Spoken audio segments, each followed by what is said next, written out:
it's final. We just finalized our divorce this morning. Yeah, I've got a baby down here who's nursing, so that's what the background noise is.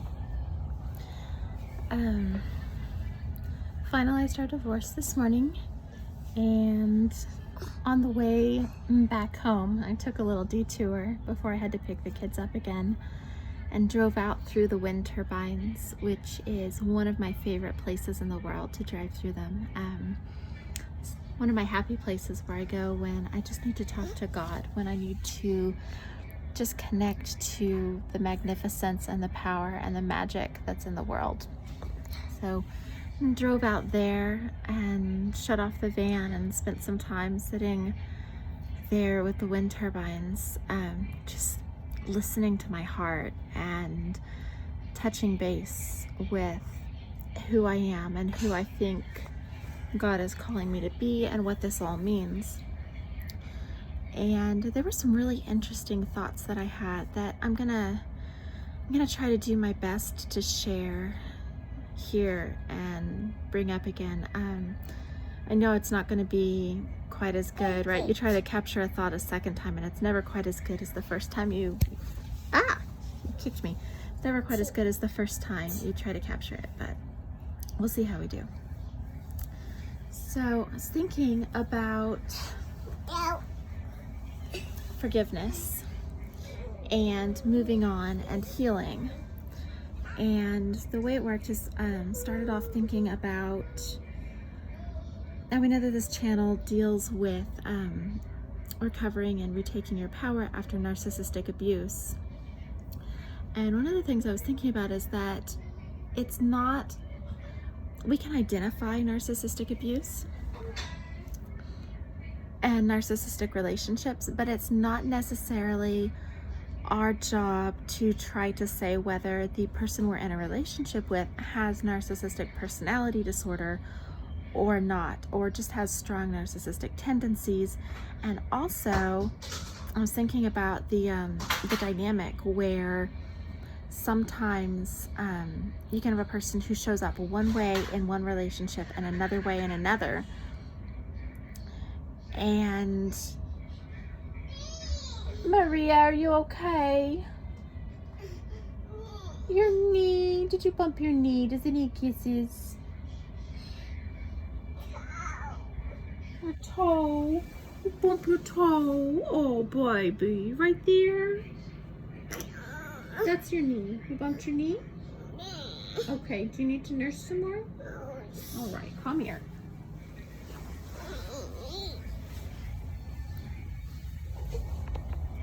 I was thinking about how sometimes somebody can show up one way in one relationship and another way in another relationship, and how sort of our expectations can set out. You are the baby. Yes, you're the baby. Our expectations can sort of predefine how somebody is allowed to show up in our life. Yes, you're the baby. Yes. Baby. Baby. Our expectations can predefine how somebody is allowed to show up in our life and sort of which direction their energy is allowed to go for us. And that led me going down a rabbit hole of praying for forgiveness,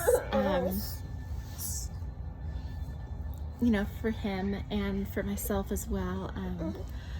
Driving, chanting the Hawaiian prayer. I'm sorry, please forgive me, thank you, I love you, because I need to release part of my healing. I need to acknowledge that the relationship was very narcissistic and that there was abuse, but also let go of my definition of my now ex-husband as abuser. And the two of them can coexist, and the two of them really have to coexist to completely heal and to take away any guilt or any debt owed. So I'm sitting here, I'm sorry. I'm sorry for holding this picture of you in my mind, because it's not for me to say whether he showed up this way because it's who he always is and always would be, or whether he showed up this way because that is what my own woundedness would allow. Hi. Oh, really? You don't need a marker. You don't need a marker. Oh, that's sad. I'm sorry. Whether he showed up this way because that's what my own woundedness would allow. Going down that path, because I know I came into the marriage wounded. We both did. And so trying to figure out, it's not mine to figure out, trying to lay to rest and say it's not mine to figure out whether he would have been like this with somebody else, whether he will be, whether, it's not mine to figure out. It's mine to acknowledge my experience, but also release that image I have of him, to free him to be whatever he wants to be, whoever he wants to be, whether he wants to continue to be this. And that's a valid choice for him to make, and that's a possibility. But just releasing him from that and not defining him in my mind anymore. So it's a very healing prayer. I'm sorry, please forgive me, thank you, I love you. So going down that road made me start thinking about how I allow other people to show up for me in my life. Okay, I think before I got there, I was thinking about who my dream man would be, who my ideal man would be. And I have this idea in my head, and just this image of how I would want to be loved, right? What real love would feel like, what that would feel like. And the kind of relationship it is that I want to be manifesting in my life in the future. And then diving into it and going, you know what? That image of who my dream man is also my own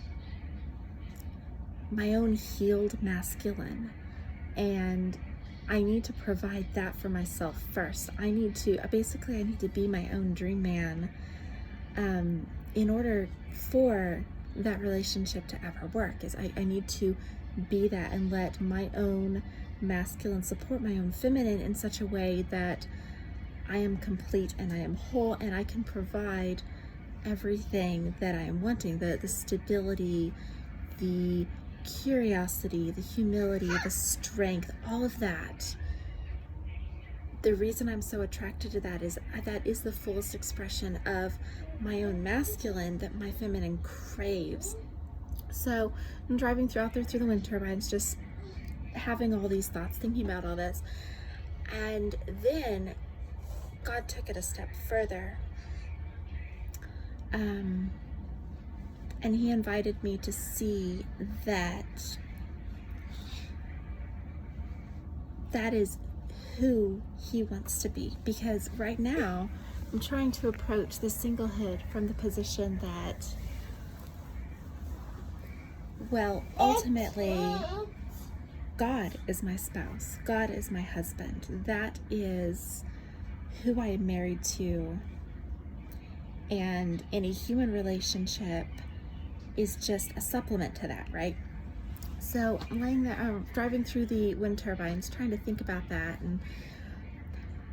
And he invited me to see that he is wanting to show up for me in that way. That is my dream man, that is everything my feminine is needing. But I've been so wounded and approaching this from such a narrow perspective that I was holding God in a very narcissistic place. I was I essentially had a narcissistic God. What does that look like practically? So, and I think a lot of us who grew up very religious can relate. I'm probably not speaking to everybody here. I know I'm not speaking to everybody, but a lot of us that grew up very religious can definitely relate to these ideas. So, a God who has what we need, who has what we want, and withholds it to make us earn it, so that we are always wanting and always chasing. Basically, a God who's avoidant, who has all the things that we need and gives us just enough every once in a while to keep us coming back for more, but never really expresses the fullness of love in satisfying us and keeps us in this perpetual trying to prove ourselves, trying to be good enough, right? That, if a partner is doing that, is narcissistic, right? If a partner is saying, I'm withholding what I have that I know that you need, my love, my affection, even my money, whatever it is, I'm withholding it until you jump through hoops because I'm playing a game and it amuses me to sit here and watch you have to prove yourself to me. And I don't know if I'm alone in this, but imagine I'm not. So coming from a very religious background, the idea that God is sitting there doing this, that was an interesting thought. Another way that I had in my mind that my God was a narcissistic God was the idea of suffering. The idea of when we suffer, it is God's will that we suffer. The idea that God sends us suffering because he wants to watch us suffer well, and that it pleases him to see us suffer, and that our suffering is somehow feeding into that and feeding into him, as well as our joy. But our joy and our suffering, that both of them are put on us by God. If a partner does that, that is a narcissist. If a partner is feeding off us by intentionally making us suffer to sit back and take pleasure in watching our emotional pain, that is a narcissist. And yet, so many of us coming from this religious background see God in this way, of the Lord giveth and the Lord taketh away, sort of using us as pawns and being willing to move us around and even cause suffering on purpose. So I wish I could have captured my original thoughts like in all their entirety, because just the idea that I have been whole, and it's not, the thing is, that wasn't God. But he can only show up in our lives to the extent that we will allow. Just like if this is our idea of love,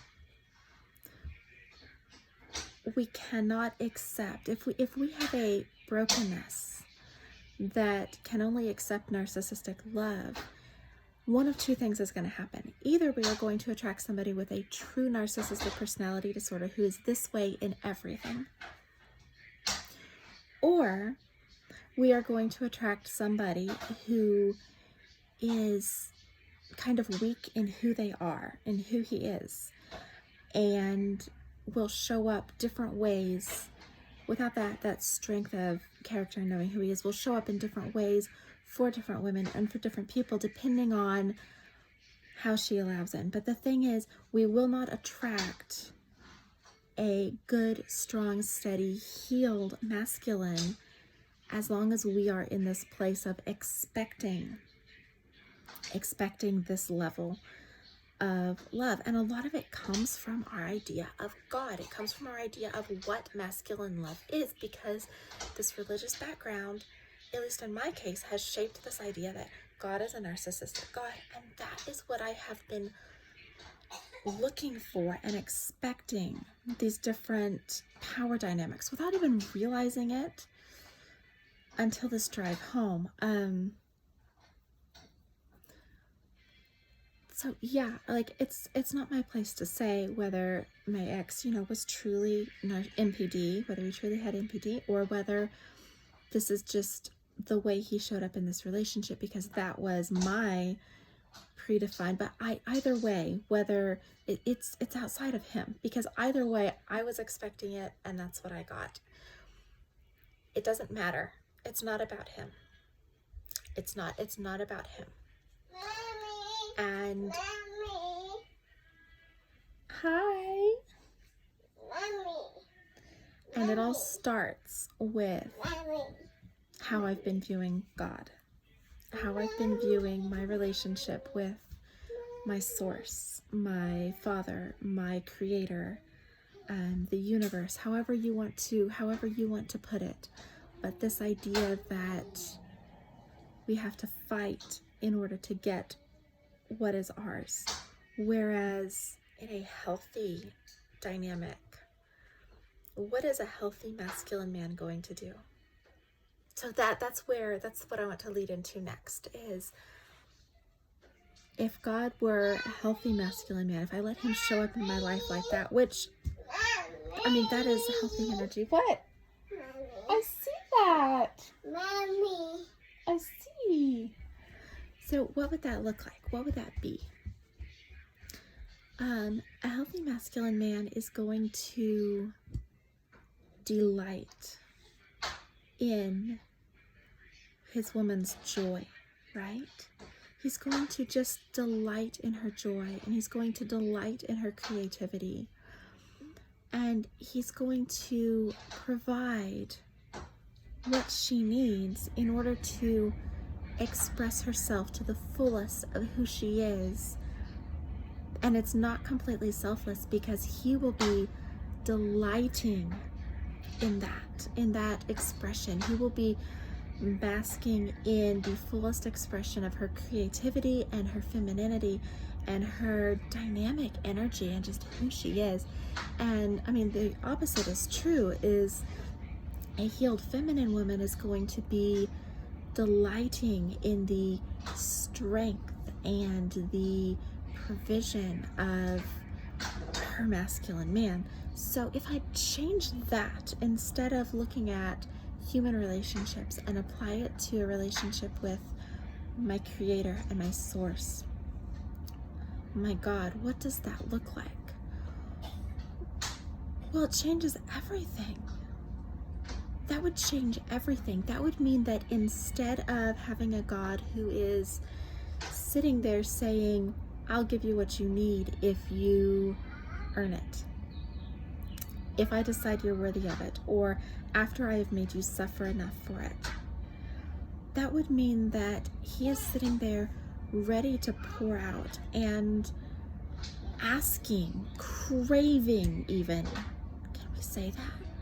I think we could go so far as to say he is craving us to become the fullest, most dynamic, most incredible expressions of ourselves, because he delights in that. He delights in us living our lives fully. And he just really invited me to see that this is the way he wants to show up. This is the way he wants to show up in my life. If I will allow that, and if I will stop holding in my mind this idea of a narcissistic God, which is limiting how his blessings are able to flow, that all of the limits are in here. They're not his limits, because he is limitless love. That all of the limits in receiving are right here. And that I know how to receive fully from him, the same way that a feminine woman knows how to receive fully from her man, is not here, but is here. that in that same way, my head is getting in the way, has been getting in the way of God's attempts to bless my life. And I'm kind of curious if this is resonating with anyone else. I think this is probably the most vulnerable video I've ever made. Not even completely sure if I'm actually going to post it. I guess if I was going to post it, I should have been holding my phone like this. I've been holding it the wrong way the whole time. Anyways, I'm just trying to capture these thoughts, and I don't know. I keep saying that, but I do now. I do know. I know more and deeper now than I have for years. And just that drive home from finalizing the divorce that I didn't want. So much healing happened, y'all. So much healing in that one drive. Okay, baby. So much healing. And I just wanted to hop on here and share some of those thoughts. I'm sure I'll get a chance to formulate them better and do better put together videos a little bit in the future, expressing these thoughts a little bit more fleshed out. But this is the raw capture right after a divorce, when I'm having this flood of awareness of, in many ways, I guess what it feels like is that as my husband divorced me, is that I was also divorced from the limiting concept that I had. I was divorced from my God, not the God, not God as He is, but God as I had made Him. God as I had kept Him in this box since as long as I can remember. And I feel like I've been divorced from that this morning. And He's not a narcissistic God. He's not jealously holding what I have and making me jump through hoops to try to earn it. He's not dismissive, avoidant, and attachment style. He's not any of the things that I have been having men show up as in my life. He's not. He is the perfect spouse. And what that means is giving me goosebumps right now.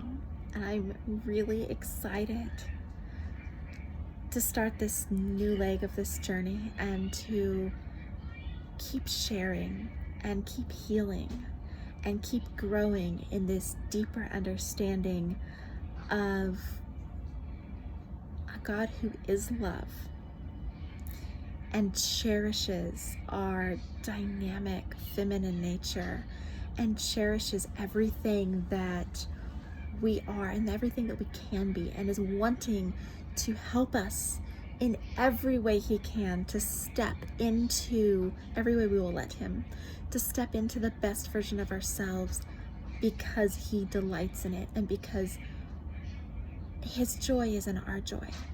He delights, our God delights and finds joy in our joy, just like a good, solid husband will delight in his wife redecorating the house and being thrilled with it. And her, I don't know, the picture that comes to my mind is just her redecorating her room and just feeling so amazing and so comfortable in it that she does a little twirl in the living room, and her dress just kind of, swirls around her ankles, and she's just so happy for what she's done, for what she's created in her life.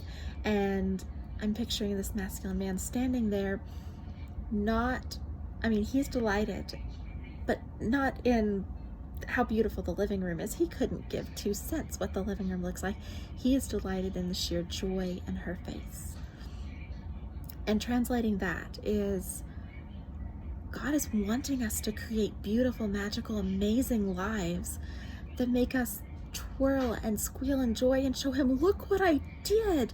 And it's not necessarily our life, that it's not the thing we create, but he wants to give us everything we need to create that, because he delights in our own joy at our own creation and self-expression. Those are my rambling thoughts for right now. I'm going to go ahead and log off, I guess. Yeah, if there's anything in particular that you'd like to see me flesh out a little more and make a better put together video, not just laying in my bed here exhausted and talking with the baby crawling all over me. If there's anything that you want to see fleshed out more, or anything that resonated with you, I'd love it if you would leave me a comment. Thank you for listening while I'm being this vulnerable. It's kind of terrifying and really freeing. So I love each and every one of you, and I'm excited to keep down this journey of retaking my own power and sharing my journey and helping each and every one of you to retake your own power and step into your queen energy. Bye-bye for now.